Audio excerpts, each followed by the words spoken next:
Muzeu Arkeologjik i Durrësit ka hapur dyert, por sezoni turistik e gjen ende me kufizime.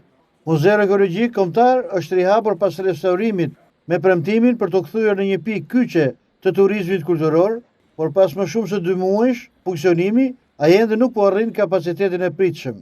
Mungesa stafit specializuar dhe problemet e organizimit ka lënë pas një realitet larg pritshmërive për investim të rëndësishëm në një nga qytetet më të pasura me histori në vend. Në një kohë kur sezoni turistik po shkon drejt fundit, muzeu nuk ka arritur ende të ofrojë shërbim të plot që do të duhej për vizitorët vendase të huaj. Plani për një bilet të përbashkët me amfiteatrin, torrën veneciane dhe shtëpinë muze shihet si një mundësi për të krijuar një ofertë më të integruar, por vonesat në organizim kanë ndikuar në aksesin dhe menaxhimin e vizitave. Muzeu Arkeologjik i Durrësit ruan një nga koleksionet më të rëndësishme të trashëgimisë antike shqiptare, por një muze nuk funksionon vetëm me mure të restauruara.